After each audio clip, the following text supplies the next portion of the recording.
Hello everyone! Welcome back to Ana Vibes Vlog. So for today's video, tayo naimbitahan na naman ng isang Pilipina sa kanyang housewarming. Kaya ito, pupunta ako sa isang appliances or kitchenware area na pwede tayong bumili na regalo. So hindi naman tayo pwedeng pumunta dun sa housewarming or house blessing na wala tayong bit-bit na regalo. Kaya ito, namimili na ako ng ireregalo dun sa Pinay na nag-invite sa atin sa Trisure. Kaya bibiyahin na ulit tayo.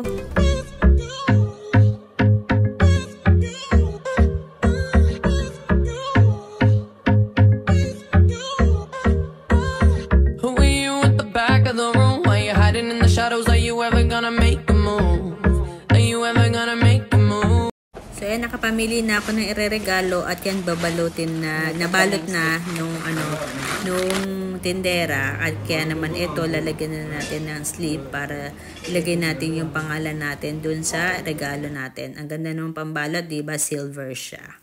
So yan, sulatan na natin yung ating sleeve at syempre kailangan natin ilagay congratulations. Nga pala, ang name ng ating pupuntahan ay si Nympha Rosia na taga Trisure. Naimbitahan tayo one day before ng kanyang housewarming at thank you naman at naimbitahan mo kayo. Kaya naman nagpapasalamat ako at masaya na naman ako. So yan, ito, nagdadrive na ako pagkatapos natin bumili ng regalo. At ang babiyahihin natin dyan is like 2.5 hours from our place. So, syempre, nang huminto ako galing ng parang warehouse or kitchenware store. At ayan, ito, syempre, tuwan-tuwa na naman nga ako dahil nga mamimit na naman natin ang mga Filipina. So, nandito ako, dumaan na naman ako dito sa Karma Road kasi ang peaceful nitong place na to kaya gusto ko siya ipakita sa inyo. Nung nagpunta kami ng Kochi, diba dito kami dumaan. Ito yung na-discover kong bagong road kasi yung isang highway ginagawa. So, medyo mabagal dun sa highway kasi nga congested, traffic siya. Tapos maalikabok pa. So, ito yung place na from Tirur to Punani.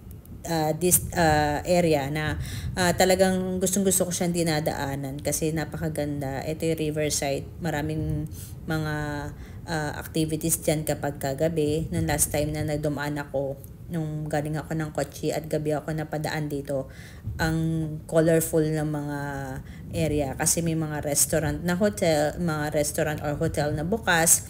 Tapos, ang daming mga tao nagpupunta. So, ngayon, since morning tayo nagbabiyahe, ay peaceful pa rin at saka tahimik at walang masyadong mga sasakyan na dumadaan, diba? So, ngayon, dire-diretso pa rin tayo sa pagbabiyahe. At yun nga, sabi ko nga naimbitahan tayo ng Filipina na nasa Trisure para sa housewarming. At ako'y masaya nga dahil marami daw na-meet, marami daw darating na mga Pinay na pupunta dun sa housewarming ng mga taga Trisure at mga taga Kodonggalur. So, ayan. And dito na tayo papunta sa bridge ng ito yung nagdudugtong ng dalawang place sa Punani. Ang tawag dito ay Nila Tourism Bridge na ang end nito ay papunta sa Punani Harbor. Kita nyo, maganda yung bridge na yan. So ito, under nito is yung river or sea area na nagdudugtong yung dalawang places. Kaya bagong bukas lang din tong bridge na to.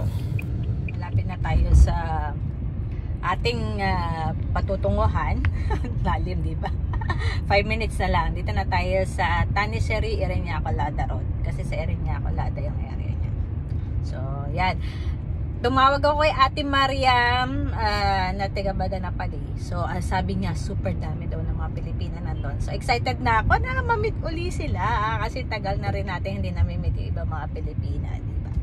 So, see you later guys. 1.7 kilometer na lang at makaka-reach na tayo sa ating destination.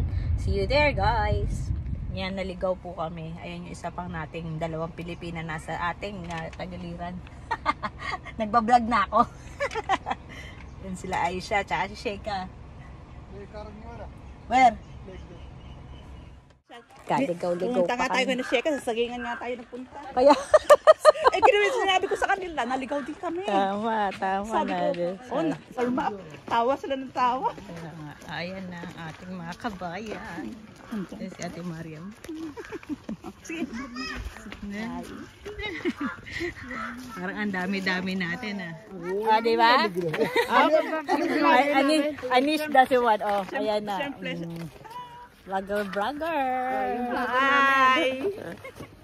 Yan, dumating na kami.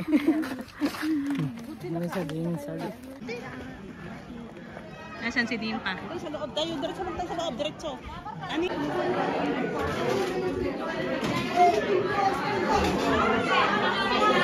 Ano na? Finally, nagkita na rin tayo. Pasok. Ay, naku, Be careful ah. Be careful ah. mamaya na. Sino to? Ano pangalan mo? Bernadette. First time. Naku, ada.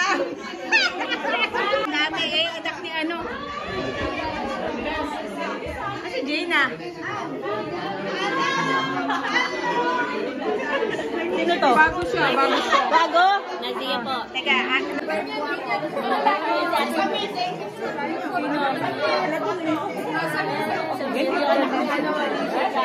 Hello! Bago ka dito? Sino to? Joby! Si Joby, dito sa yan. Ay, layo mo naman! Pumunta ka dito, wow! So, nagtawag na sila para mag-lunch. So, ito yung area na kukuhanin natin yung pagkain. So, ayan, kumuha na kami ng pagkain. Siyempre, nag-picture-picture na after ng lunch. Magugulo ang mga Pilipina. At ayan, after ng lunch, siyempre, uwian na. Nagchikahan muna kami dyan bago mag-uwian. Siyempre, hindi ko na pwede i-vlog yung mga out of, off-cam na, diba? So, kaya naman, ang saya-saya, diba? Ang saya-saya mga Pilipino na nag-gathering. Kaya paminsan-minsan dapat nakikisama tayo sa mga Pilipina dito sa India or particularly dito sa Kerala. Kasi masaya na may nakasama mo sila. Nawawala yung homesickness mo, diba? So, ito na yung mga pictures na nakuha namin. So, enjoy the pictures. And si Nimpa Roshan pala yun yung naka-animal print na brownish na damit. So, thank you so much for inviting us, Nimpa.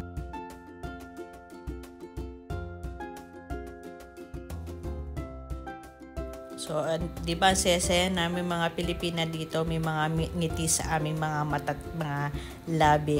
Kaya, thank you so much for watching, guys. God bless. Stay safe. Bye!